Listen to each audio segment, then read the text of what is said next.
Welcome back to Veritas Tales, Witch of the Dark Castle, and we shall continue our exploration inside the Dark Castle. Now, first thing first, I noticed that in the previous episode there is a lot of moment where I speak too fast, so I will make sure I will speak much more slowly and enjoy the moment.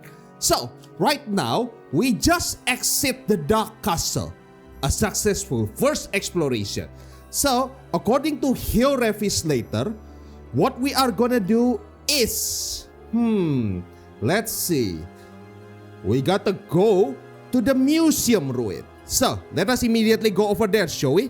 So, museum ruin here, number 192. Wait, what? Why I cannot access this? What's going on? Why museum ruins is locked? Am I supposed to go somewhere else first? There is also an ascent path. There is a barrack. There is a main gate. Cemetery. Northern ruin. Looks like the museum ruin is an... No, it's not an isolated place. Really? Why I cannot access the museum ruin? I guess I want to check the chapel again. You come out to the ruler church chapel. Let's have a look. The chapel is bright with solemn air. Martinez runs over, still crying as ever. I was so worried. I'm so glad you are safe. I guess you can check the spire first. You climb the narrow spiral stairs of the spire. Round and round and round and round. Round and round and round and round. You reach the top of the spire. The moonlit city of Ep.6 spreads out below. There's nothing here that draws your interest. I guess it's time to leave the chapel. As you try to leave chapel, Martinez spots you and rushes after you cry. Please wait, it's dangerous outside. It is fine. You calm him down, it's fine. If it gets dangerous, come back here, he says, seeing you off as if reluctant to let you go. You leave the chapel and go elsewhere in the castle. So, I cannot access the museum ruin? Interesting. Fairy forest. Okay. I'm not accidentally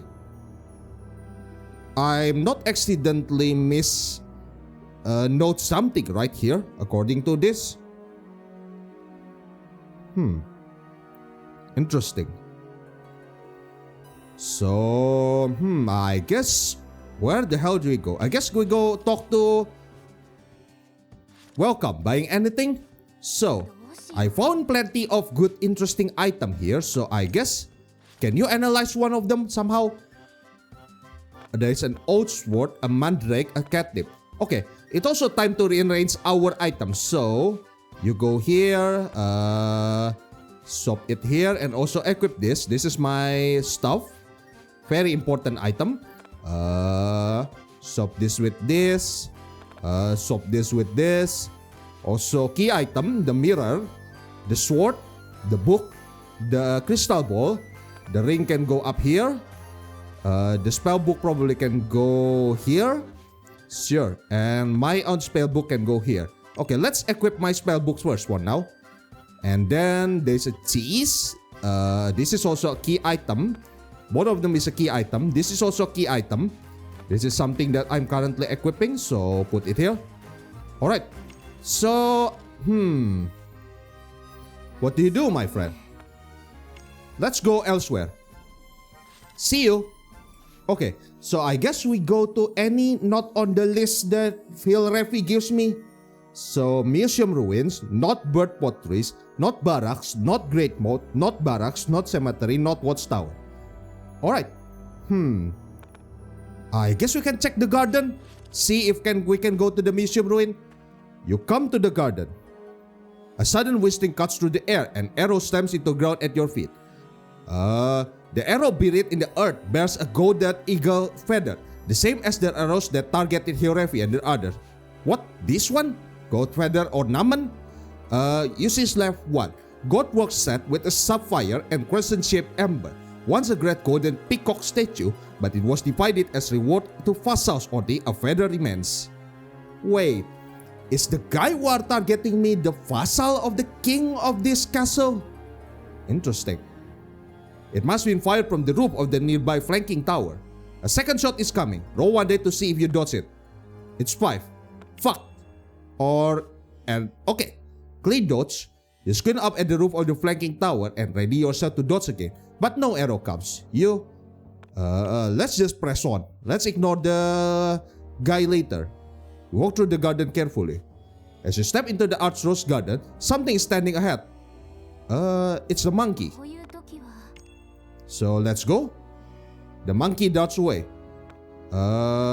Chase it? Wait. The monkey will flee from you. Okay. I guess I want to try going to 54. I don't need to chase him. So yeah. Maybe I can check what the hell is this 32. Check. What is this? It seems this place has become an orchard. A few fruits hang here and there. One that shouldn't be bearing in this season. The paving stone around the fruit trees form a magic circle, seemingly raising the temperature of the area. Do you take the fruit or leave it for Helllock will likely come later? There are 1 apple, 1 pear, and 1 bunch of grape. I don't need food. My inventory is also full. So I guess we check the 54. Bang, bang, bang, bang, bang. We don't need to disrupt the monkey anymore. Okay, rolling. 2, 2. Alright. Roll. 1, 2, 3, 4, 5. Okay. The monkey is coming back though. Oh. I thought you were gonna block my path. Alright, sure. Alright. It seems you made it out of the maze. Beyond the gate, you see a magnificent building. Is it the museum ruin? You have discovered a new location to explore.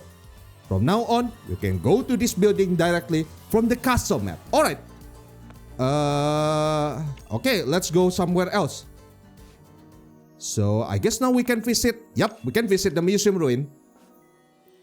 You come to a building that looks like a work of art.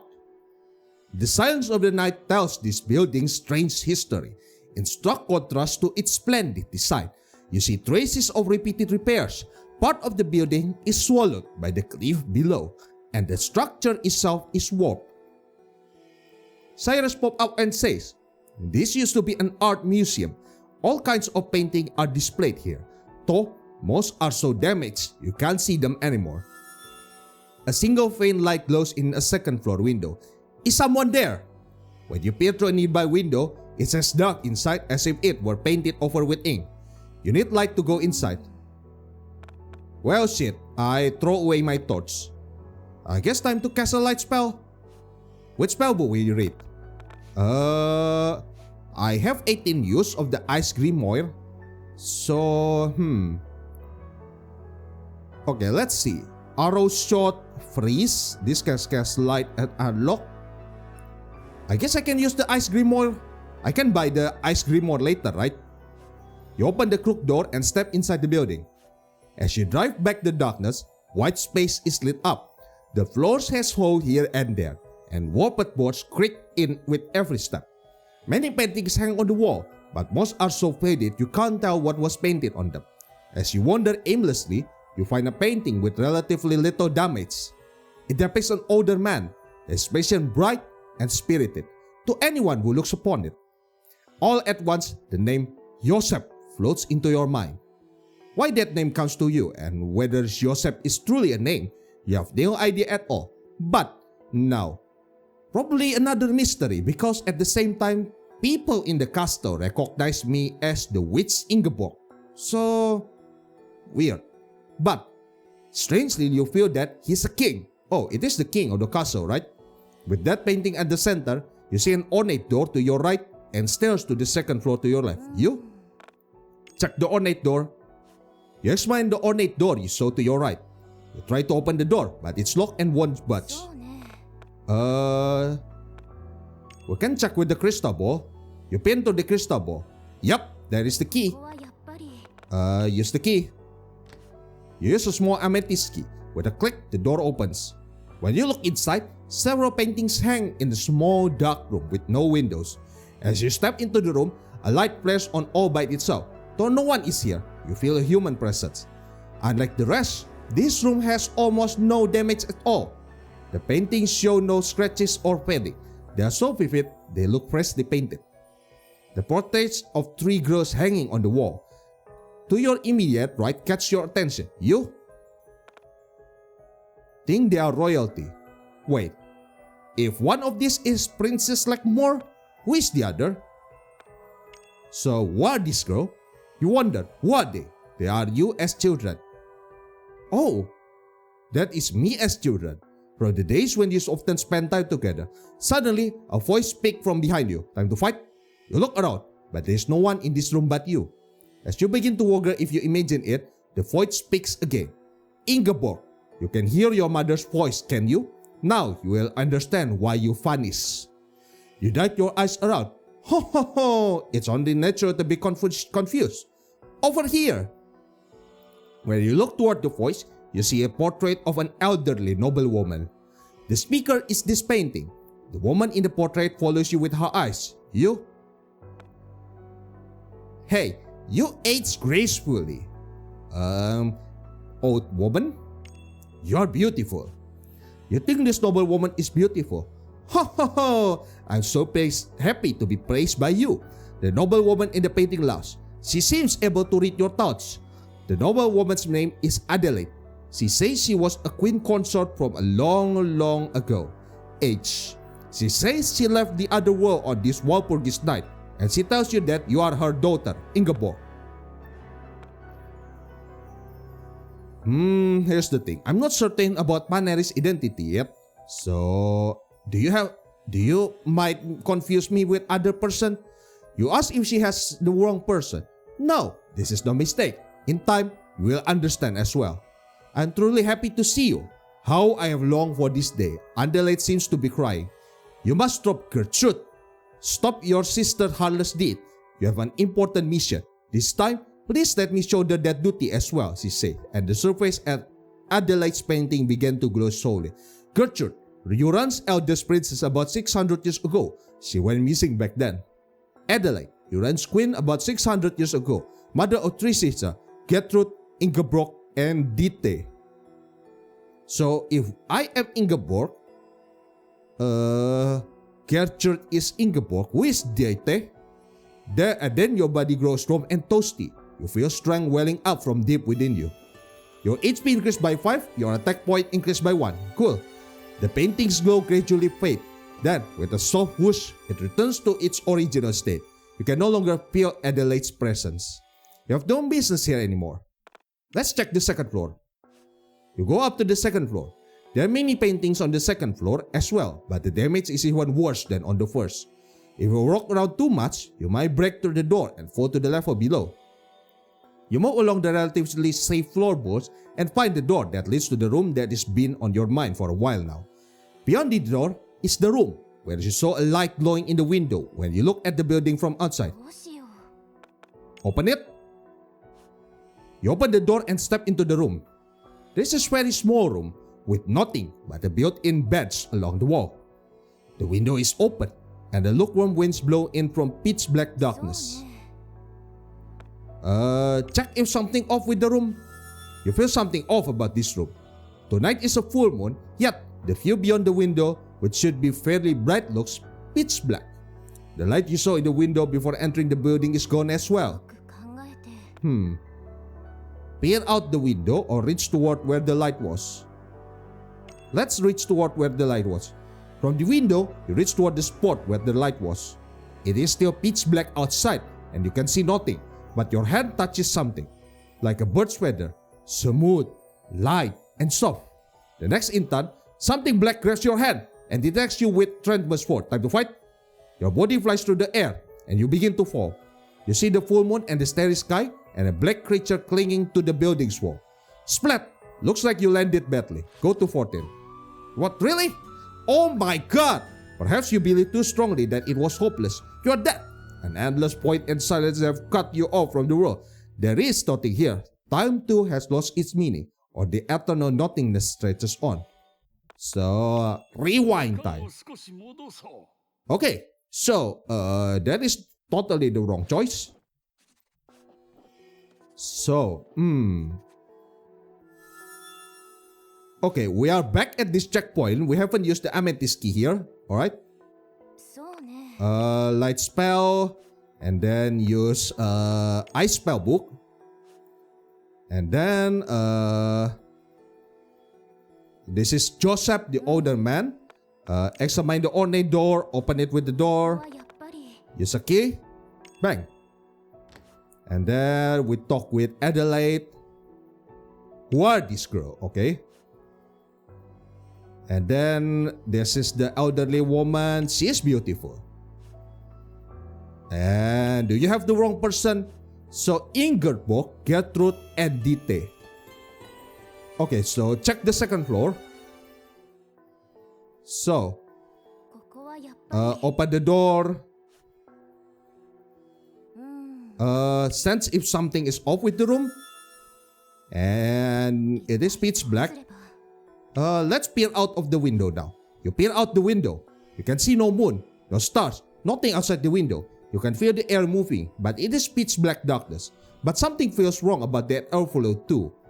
The lukewarm wind blows, then blows, then stop at a steady rhythmic interval. It is almost breathing. You lean out from the window and shine your light outside. A sudden gale whirls up, and in darkness before you, 4 crimson eyes appear. You stumble back in alarm, and a 4-eyed pitch black monster come into the room. Cast the flame burst spell. Fight. It is definitely dangerous. So what does flame burst use? I don't think it is this one. So I guess we can cast the flame burst spell. You cast the flame burst spell. Burn them. With a thunderous blast, red wire wraps around the pitch black monster. Key! The monster lets out a piercing scream. Perhaps fearing a follow-up attack, the monster flees in a hurry, flying off somewhere. Okay, a lit lamp hangs by the window. You reach out and take the lamp in your hand. Oh! Suddenly the lamp's flame surges, and a massive blaze bursts forth. A demon appears from within the fire. You have saved me. I thank you. I am Erif, the great fire spirit. The great fire spirit points at the lamp in your hand. That lamp is proof that I will lend you my power. If you wish to cross the seam of the witch Ingeborg, break it at once. Otherwise, use it without hesitation. Then, no matter where you are, I will continue to lend you my power. Fire spirit lamp. Summon elemental fire. A golden lamp sealing the fire spirit's power. Witch Ingeborg hit it as a catalyst for great magic. Rub the lamp, and foes are engulfed in fierce flame, set with a blazing red ruby. Combat order. And as a token of gratitude for freeing me, I will grant you a fire wave. From now on, the power of fire will be added to the weapon you wield. Thankfully, your attack point increased by 1. Then farewell. The great spirit vanishes as if sucked back into the lamp. You come to a stop in front of the portrait of King Joseph. Oh, is he smiling? Also, what did the fire spirit say? You have no business here. Okay, cool. I guess it's time to go elsewhere. So, what's next? Museum ruin, go to the bird pot tree. Alright, let's go. You arrive at the base of a gigantic bird pot tree. The tree is called bird pot because it bears lots of small berries bird love. Still, it's your first time seeing a trunk that is grown this massive. Sis posts up and tell you, they say the scary bird monster living up in this tree used to be a human thief. Whop, whop, whop, something is flying, whipping through the huge branches. It's an enormous bird. You? Check the crystal ball. You peer into the crystal ball. You spot a jewel gleaming golden. It seems that jewel is somewhere in this tree. Chase it?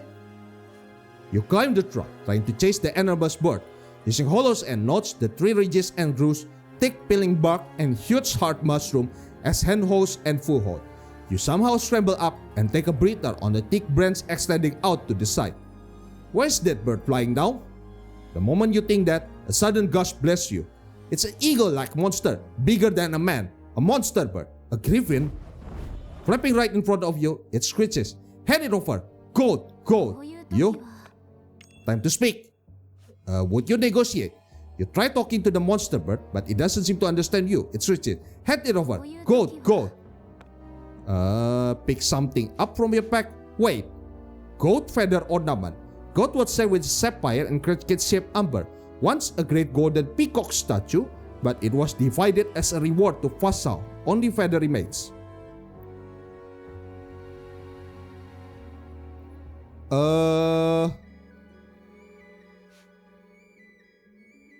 A great golden peacock statue.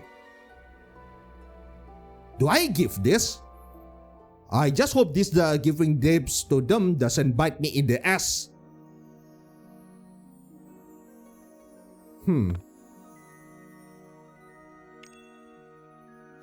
Which item do you give it? Oh, there is goat feather, golden necklace, golden bracelet, golden staff, goat pendant. Okay, let's give the goat feather ornament. You hand over the goat feather ornament. The monster blood flaps in excitement, screeching, "Yes, yes!" Then it dives into a black clump of twigs far above your head. A shower of twigs and leaves rains down on you. Mixed in with them, a sparkling orb drops straight down. "Yes, yes!" Watching your footing, you stretch on both up and somehow catch the orb. It's a beautiful jewel, gleaming gold. It looks incredibly valuable. Wait, is this the golden eye? You have no more business here. You climb down and go elsewhere, the castle. Yep, it is the golden eye. Okay, so after this, I think we can check our equipment first for now. So what is this? Golden eye. A golden diamond prays as everything treasure. It shines with a golden glow and magically enthralls those who behold it. It is also enchanted with telepathy. Looking through it grants knowledge you should not know. Okay, I cannot drop this, but I think I can put this, I can swap this here as a key item. And we also still have the black strawberry. Okay. So, what's next? According to Hilrevi, go to the barrack. This seems to be the barracks where the castle soldier live. From outside, there isn't a single light. Looks like nobody is here. For some reason, you hesitate to go inside.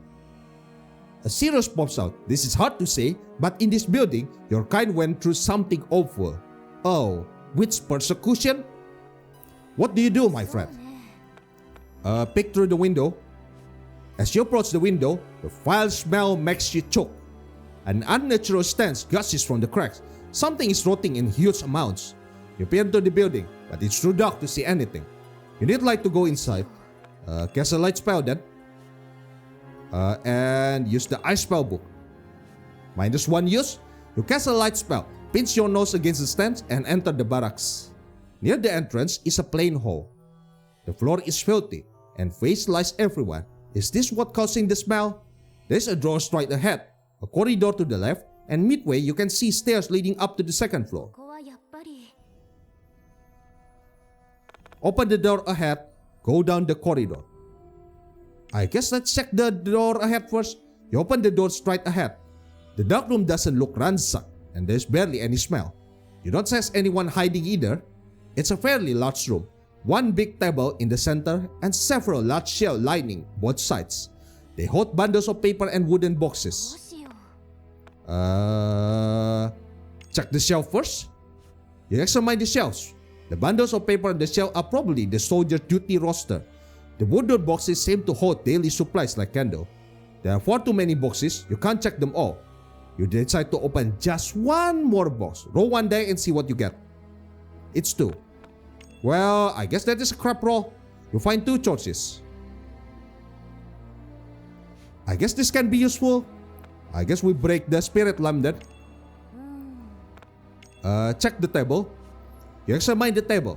7 sheets of paper lie on top. Dates, names, and numbers are written in rows. It looks like a duty roster for the castle soldier. Most entries are gate duty or training, but 10 days ago, everyone is assigned to drills outside the city wall. And only on that day, the shield runs from morning until midnight. 9 days ago, everyone is off duty, and after that, nothing is recorded. 9 days ago. While on the shelf beside the desk is an iron handle with 4 spokes. Nothing else catches your eye. Looks like a valve?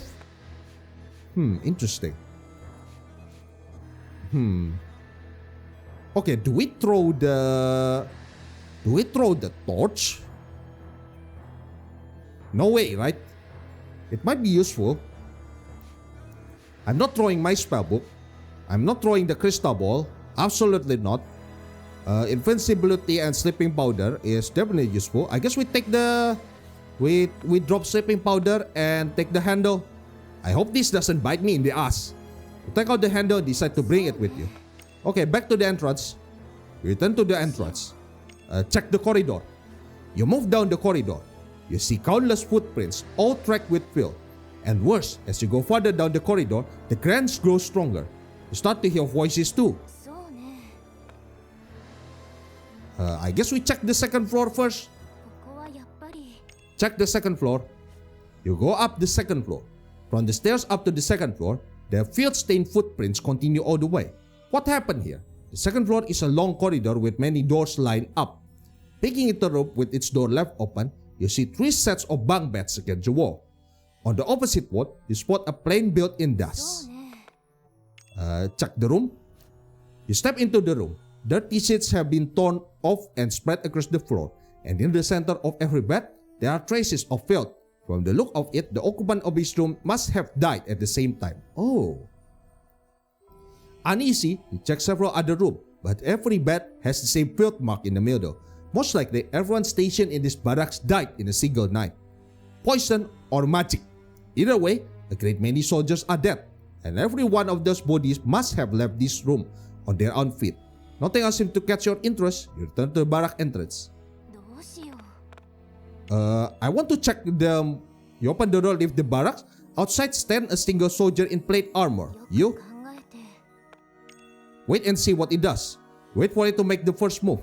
But the soldier only sways on his feet. He neither call for help nor attack you. He seems to be undead. You slowly close the distance, and you gasp at the familiar face.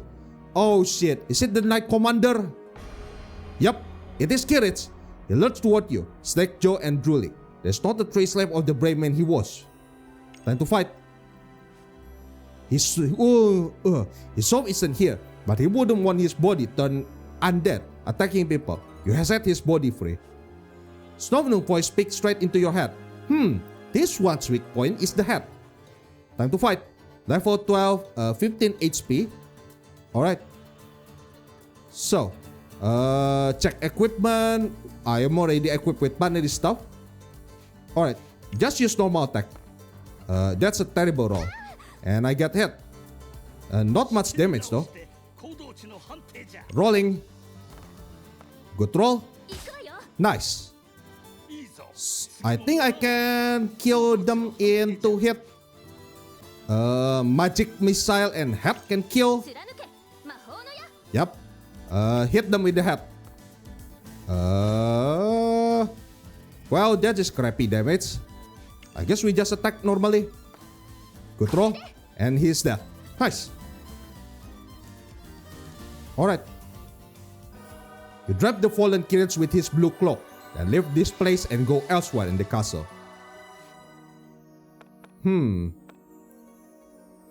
Okay, so...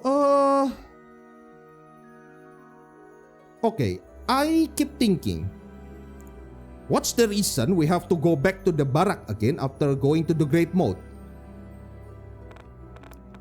But I'm curious what is behind that corridor. So... okay, let's save the torch. So, use the ice spell book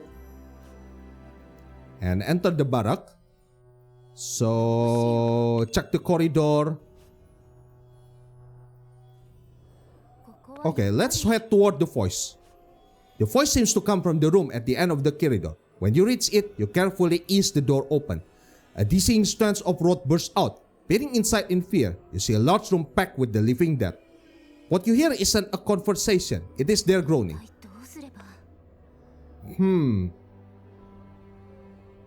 I think if I enter the room I just died here.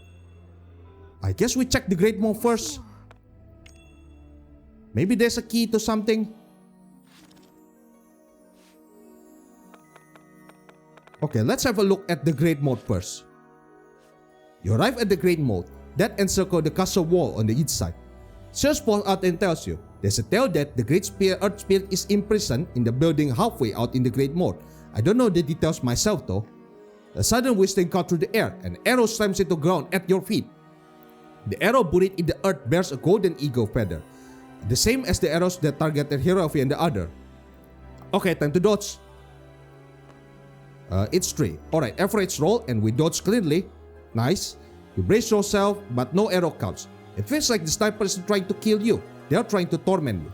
You walk carefully to the edge of the moat.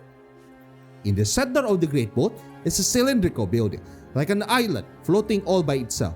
A small boat is moored before you, and farther along the moat to the right, you can see a water gate. You examine the moat? You examine the moat. You find the moat is deep, filled with water, deeper than you are tall. No, we are not swimming, okay? Check the boat. You examine the moored boat. It's a small 2-person boat, apparently used until recently, with nothing broken. Let's check the water gate. You walk along the moat for a while and arrive at a floodgate. This floodgate works by turning gears to raise and lower a sluice board, regulating how much water is released. But the crucial handle for turning the gear is missing. Attach the handle. You attach the handle you have. The handle fits perfectly onto the iron shaft. You spin the handle with force and open the floodgate. The moat's water level drops at a tremendous rate. There's nothing more to do here. Check what happened to the moat. The moat has been drained and the small boat lies overturned on the exposed bottom. The mooring rope has snapped under the boat's weight. In the center of the great moat stands a cylindrical building like a small tower. And before it lies a startling sight. Startling sight? A gigantic 2-headed snake is writhing on the bottom of the moat. Oh, I guess it's a good thing I don't cross it with boat. To think a creature like this was living underwater. It seemed that on land, its sheer bulk kept it from moving freely.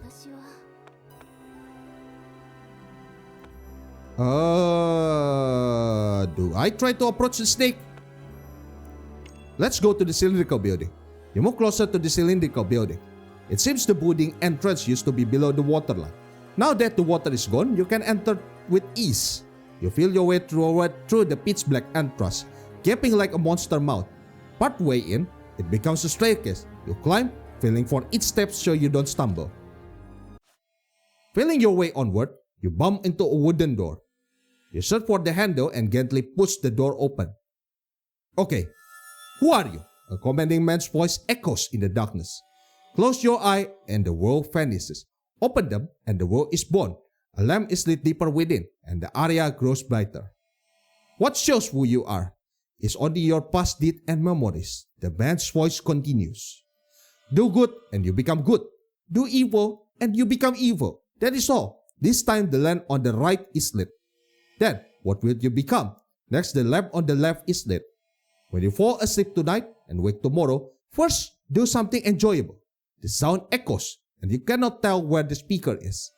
The one doing something enjoyable, that is you. Di Maggio no Mi. Oh, Di Maggio.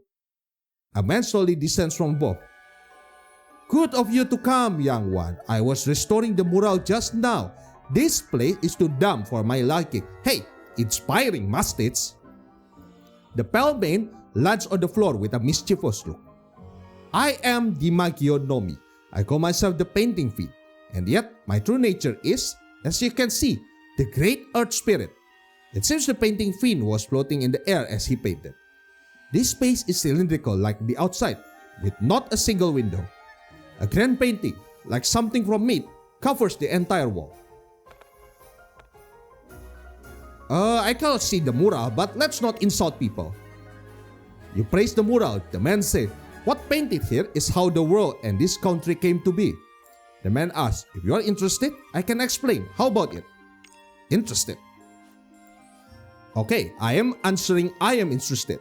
Excellent. To tell it all would take 2 days, but neither of us has that kind of time, I imagine, so I'll speak briefly of the 4 spirits. We, the 4 elements of earth, water, fire, and wind, are symbol of a cyclic power. Earth begets water, water begets wind begets fire, and fire begets earth. We exist it as the world mechanism.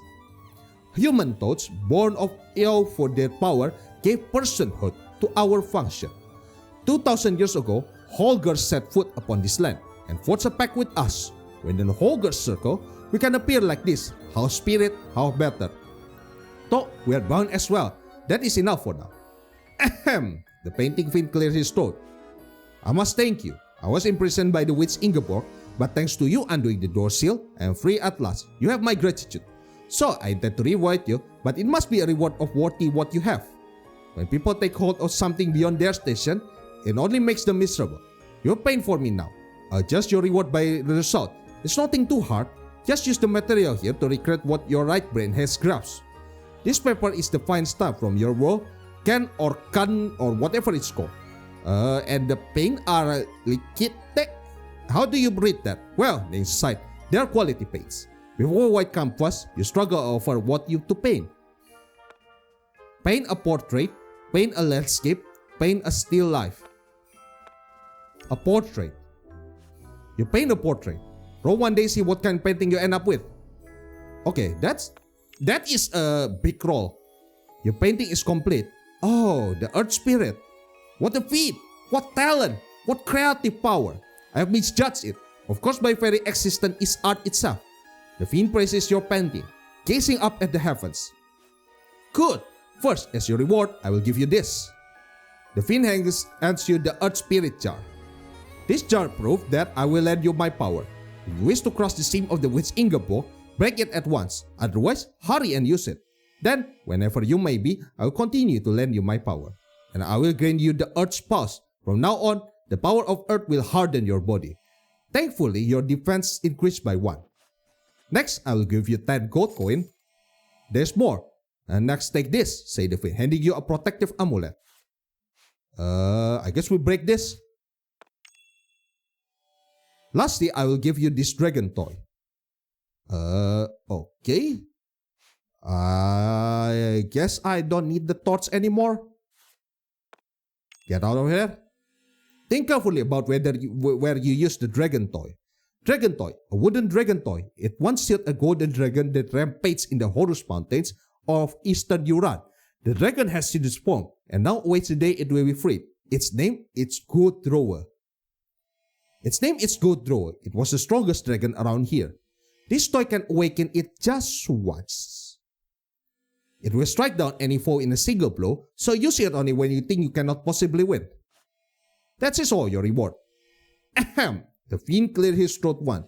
Now then, it's about time I leave this place as well. I'm sick to death of being shut away, but painting to my heart's content for the first time in ages was surprisingly fun.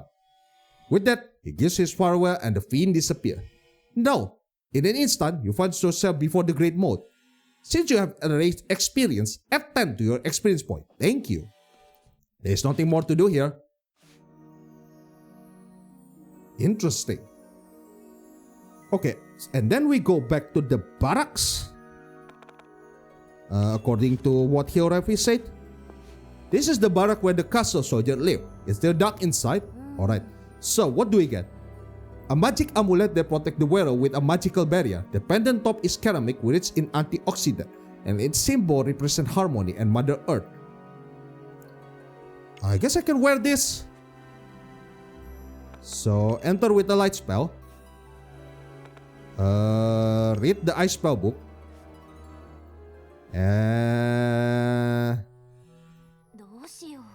Check the corridor. And then the stance grows stronger. I heard a sound. Head toward the voices. The voice seemed to come from the room at the end of the corridor. Okay, that is the living dead. Enter the room. Inside the room, hundreds of undead stand facing you. Even when you shine light of them, they don't move. They just stare. Sears spoke out and say, "These undead are the witch army of the dead. She meant to start a war across the continent. She is an army of the dead to make even more. I want to wipe them all out right here. But there's no way we can handle this many undead, right?" With that, Cyrus hides behind you. This must be a dining hall once. Tables and chairs are lined along the wall. Wait, do I use the dragon wall now? The dragon fire now?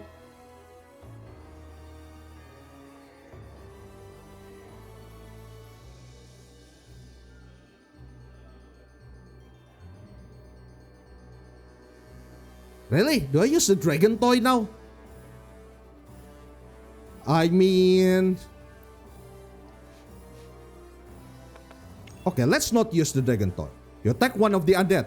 Defenseless undead collapse on the spot. At the same time, hundreds undead move all at once and surge at you. They may be bound by a magical command.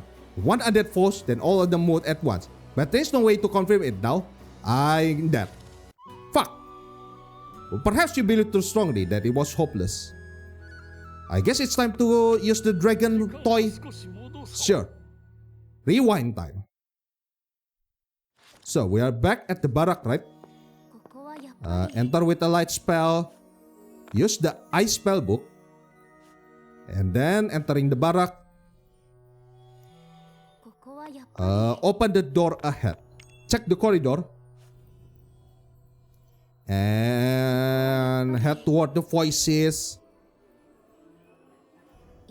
And enter the room. And then blast them with fire, right?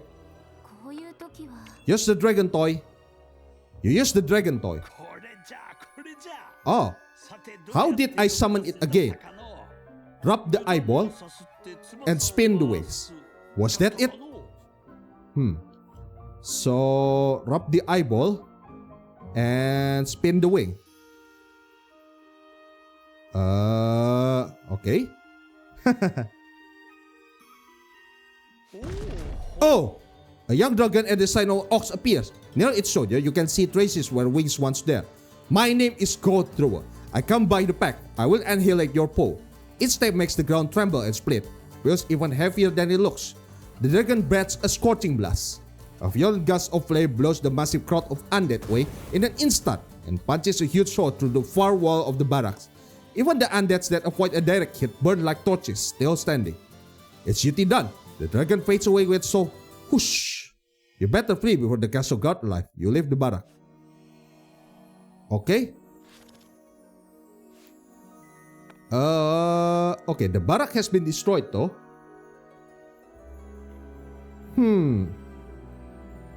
And now we check the cemetery. This is the cemetery, a place where the dead reside, with a tree twisted in fear, old gravestone cut into cruel angels, and night fog that creeps in with unease. An eerie silence hangs over everything. You can't hear even the faint, timid voices of the dead. Sir Spot out and say, this is the burial ground for royalty and people connected to the castle. There are strange plants growing around here, so watch yourself. Check the entrance first. You search around the cemetery entrance. A waist-high stone wall circles the cemetery. Outside the cemetery, plants run wild, but inside, the ground is laid with stone and there aren't many plants. The gravestones are lined up neatly, almost like a twisting maze. The gravestones come in all shapes, small ones, tall ones, human-shaped ones, even one sunk into the ground. You? Walk among the gravestone or walk along the wall? I guess we walk along the wall. Walk along the cemetery wall. Find clings. Zero says there is a strange plant, right? I think this is a bad idea here. Finds cling to the stone and feels that greenery is slowly trying to swallow the whole cemetery. After a bit, you spot a patch of the same kind of herb growing thickly in the cemetery. The leaves are oval and grow in opposite pairs, shaped like something in the Perilla family. Is it a catnip? You think this plant is a catnip? It's a plant said to be loved by cats. Let's pick some. You decide to pick some catnip, but for some reason, you feel reluctant to pick it all. Pick one sprig, pick 4 sprigs, or pick them all. I mean, I guess we just need one. You pick 1 sprig of catnip. Nothing else catches your interest. Let's walk among the gravestone. You head into the cluster of gravestone, gripped by the dark. Thought, what if something reaches out of the dark? You start to feel scared. Your courage shrinks back and little by little, your fear grows bolder. Telling yourself this fear is an illusion, you slowly exhale and clear your mind. So suddenly start making a fuss and you flinch. Look over there! He points toward the flower bed in the corner. A plant with powerful magic is growing over there. You approach the plant and study it closely. It has no stem and bears bell-shaped purple flowers. You feel like you've seen it a few times in a book illustration long ago. This is probably a mandrake. You know this plant is called a mandrake? I mean, it's the plant that it's an alchemical plant that if they shout, will die. So I know it well. You know what a mandrake is? Cast a silent spell, then pull it out. Pluck right it, press left shoulder, and pull. I guess we cast a silent spell. And I guess we use the ice spell book. Silent. We cast a silent spell, make sure the area is wrapped in stillness, then pull the mandrake out. It's a mandrake that look hard as raw. Oh. Nice muscle, bro. A sickening vibration like it's screaming right now buzzes through your half head. You smack the mandrake hard to knock off the dirt clinging to it. Okay, inventory is full again. God damn it, man. Is there anything I can use? Not the cheese. I guess we throw the invincibility potion. Nothing else catches your interest. Deeper into the cemetery. You decide to venture deeper into this eerie cemetery. After walking for a while, you spot a grand tomb ahead. It's probably a noble tomb or even a royalty. Just then, you hear someone calling out. Who is that? Is anyone there? It's a gruff old man's voice. You. Head toward the voice. You head toward the voice. Is anyone there? As you draw closer, the call comes again. To dig such a great pit in a place like this, a grumbling voice rises from the huge hole before you. It seems someone has fallen into it. As you step closer, the voice's owner rises from the darkness. It is a hulking monster in iron armor, twice your height. With an enormous mace in hand, the undead crawls up, its armor squealing, and it slowly hauls itself out. Let's see what it does. You wait for it to make the first move. After a moment, sunken red eyes in skull face lock onto you. You recoil without thinking. Oh, my daughter. No. Wow. Who are you? You there? My sight fails me. I know soon enough. The undead monster's out. You still don't know you are dead. Yes, I am your daughter. You reply, yes, I am your daughter. To think you try to beguile the king of this realm. Drop dead, you treacherous wretch. From moon, where are you? Protect your king. Clean up the misunderstanding. Your majesty, I'm not your enemy. Begging for your life, murderer. Oh shit. Did he recognize me as Ingeborg too? I'll split your skull like a Portman grenade. Scornful voice speaks straight into your hand. Oh, this fellow weak point is a torso. Okay, time to fight. What burns in the undead spirit hollow eye is not longing for this world, but a flame of fury at the injustice it suffered. Time to fight. Skeleton giant. 30 HP, 13 attack, 16 defense. Okay, that is a lot of defense. Alright. So, what do you do? A giant skeleton in full plate armor wielding an iron mace, conjured by the witch to test how illusion and golden war. The soul within is a King Surain of Old Uran, called the Soroki, an unmatched warrior who lives in Lelitas and lost his twin children, Rhea and Cordelia. I guess we equip our stuff first. So I need as much defense as I can. Freeze, arrow shot, sleeve curse. I guess I will use this first. So I can use magic missile. I will need as much damage as possible. So the torso. Okay, hit the torso. Nice, 10 damage, right? Nice, 10 damage. Magic missile again. Hit the torso, please. Nice, 12 damage. Clean. Okay. And I guess do we use magic missile again? How many uses? Spellbook uses 4. Or blizzard. I guess magic missile now. Hit them in the torso again, please. Oh, that's a low damage. What the hell? So if I attack, I will. If this attack succeed, I will deal 4 damage. Oh my god, that is a low roll. What the hell? Ow. Okay, attack. Good roll. Come on. Nobody, neither of us had a hit though. Attack. Bang. They hit only 3 damage though. Attack. Bang bang. Okay, that is another draw and we hit. Nice. And we beat the skeleton. Cool. With a loud clang, the Revenant's armor tumbles at your feet. Strangely enough, this armor is the same size of what an ordinary person's suit would wear. Both the armor and the mace are broken, useless now. But the long sword that's hung on the armor's hip is plainly a fine piece. I guess it's time to take the sword.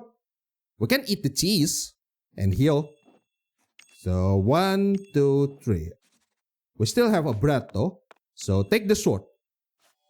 It seems a very old blade. It is rusted now, unfit for use. Taking the sword. You decide to take the sword. There's nothing more for you here. Check the cemetery entrance. You decide to just search around the cemetery. Is there anything more in the gravestone? Okay, nothing more. I guess we go back to the alchemist tower and now ask about the old blade. Is there anything interesting here? Show something you have, sure. I have catnip, right? Yep. So show the old sword. You show him the old sword. This is an antique. Hold on a second, he says. Amulet applies a solution to the old sword and scrub it hard with a cloth.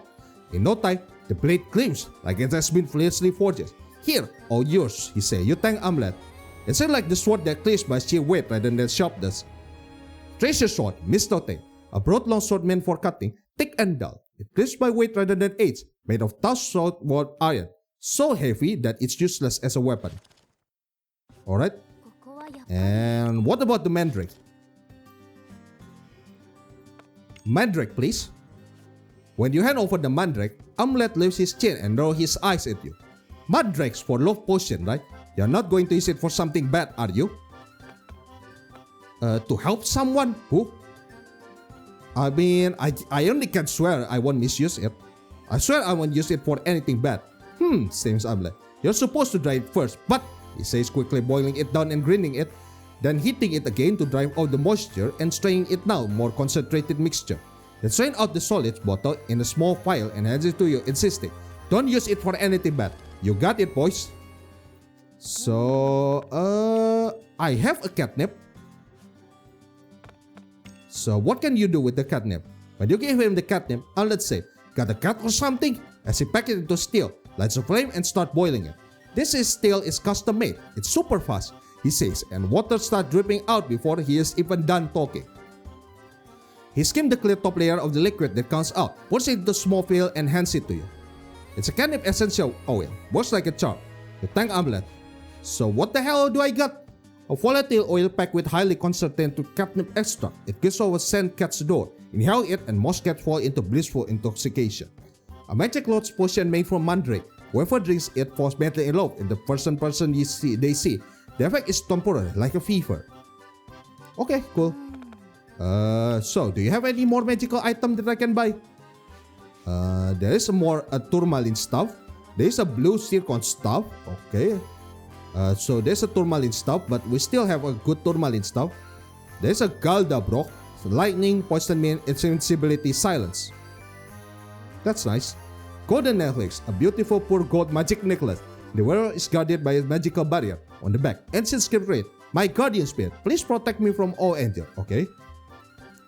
And gold bracelet, a beautiful bracelet of pure gold. It looks like jewelry, but it was made by some magical weapon. Tasteless, you can't help but think. It holds a single use of flame burst spell, triggered by channeling magic into it. It activates more slowly than spoken spell. Interesting. We got a lot of money here. Let's check the potion and scroll. Full plus, invincibility, sleeping powder, healing potion, and growth potion. Interesting. I guess it's time to drop the magic grimoire. And time to buy the Galdabrock. Alright. And equip those. Very nice. 20-watt attack. That is cool. We still have 2 Ruby of Destruction. There's a treasure sword, Mistal Tain. Looks like another key item. Crystal bow that we bring from the shop. So what the hell else do you sell? I guess we save now. 200. Okay, here. So I guess go down from the tower and go elsewhere. See you. Let's say it's waving. Now we check the watchtower. Okay, I guess this is the time we met the guy who killed Hilrevi. It might be a fight here. They arrive at the watchtower. Compared to the other tower, this one is remarkably tall. Sears pops out and say, the warrior in this tower is seriously skilled, but Ingelborg's got awful taste. Huh? Reviving someone who died ages ago. What do you do, my friend? I assume the archer that keeps shooting me is on the roof. You figure the one who fired the arrow is on the roof of this tower. The door to the tower is left open. You peer inside, but it's too dark to see anything. You need a light to go inside. A light spell, please. Use Pandari spellbook. You cast a light spell and enter the dark tower. The first floor is just an empty space and a thick ladder, nothing else. Search anyway first. You climb the ladder to the upper floor, scanning for anything useful. Each floor has a small pile of supply. Sack of grain, a small disassembled catapult, round stool for ammunition, thick cloth, things like that. In the corner you find a lantern and a torch. Not really useful for me. I mean, the lantern might be useful though, but my inventory is also extremely full. So no, I guess we leave both. And we head to the roof. You climb the long ladder and step onto the moonlit roof. As he knew you will come, a man waits this, gripping a massive battle axe in front of in both hands. So you've come, the X-Man smirks. My duty is to kill anyone who approaches this castle, but losing arrow isn't my true calling. Let me say it first, I'm the one who shot your companion. Don't you get it? The woman in the green robe who died protecting you. I killed her. Don't bite. You don't take the bait, you deal with him calmly. Oh, your comrade gets killed and you feel nothing? Are you even human? I mean, your victim already forgive you, so yeah. Otherwise, I will beat the shit out of you. Fight.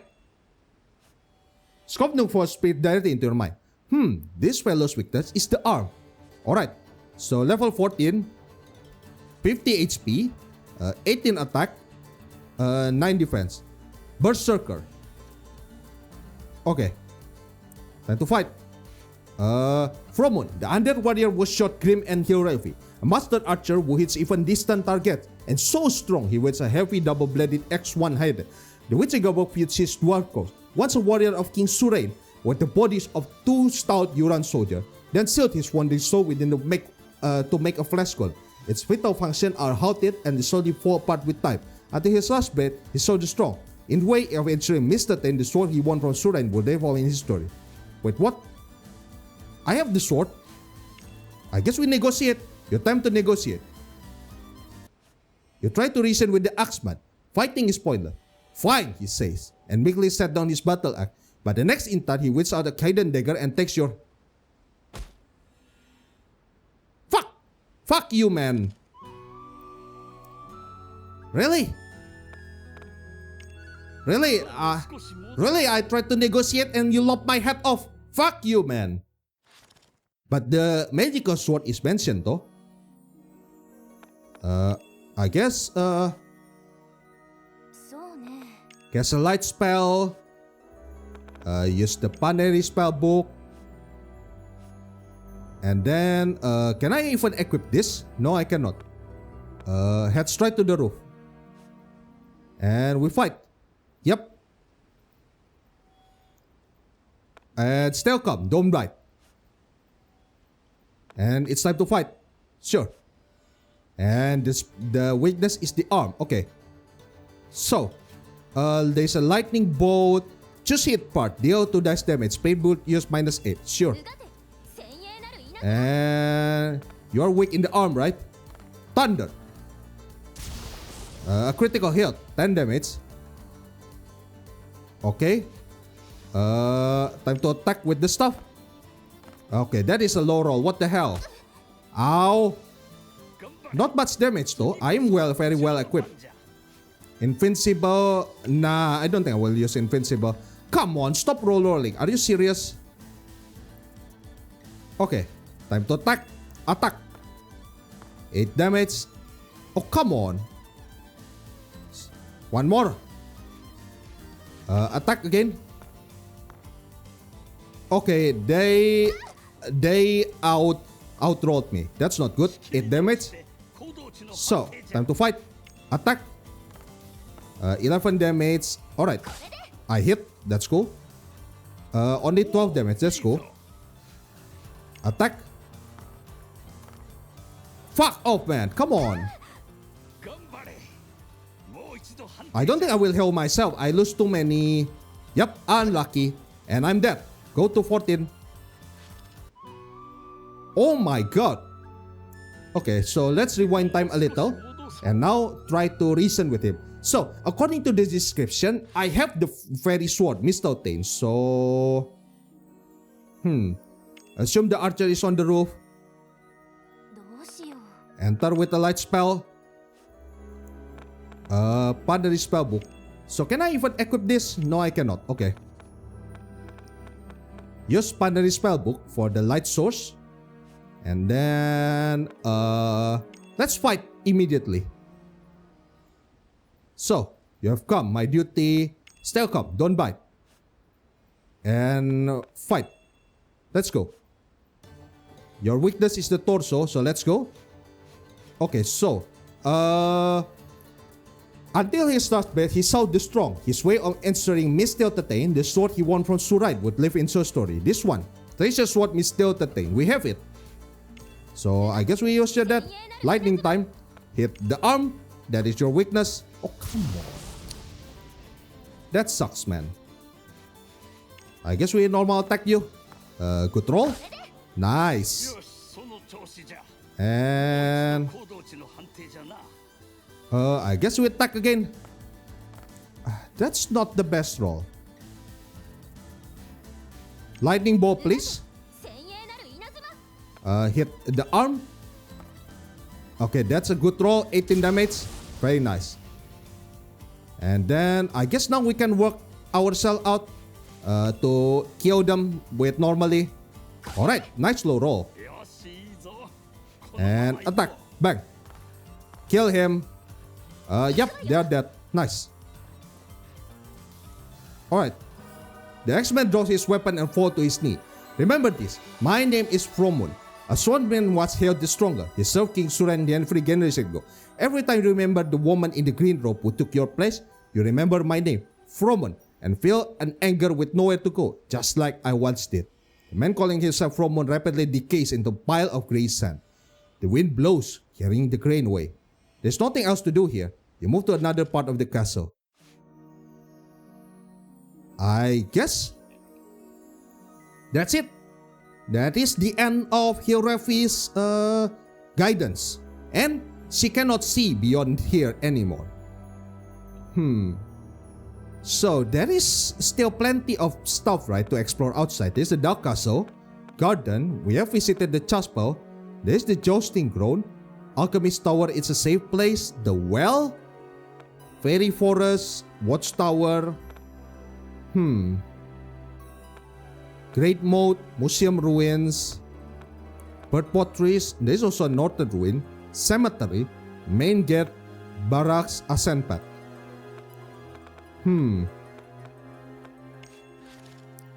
I guess it's time to save our game in a safe place. So, okay, put ourselves here. And then, I'm not planning to buy anything.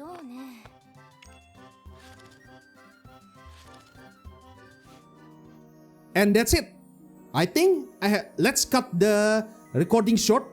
So, there seems to be more things to do right now around the castle. We already destroyed the 4 elemental spirit artifact. And I think the last thing we want to do is go down in the castle and destroy the magic circle and foil Ingeborg once and for all.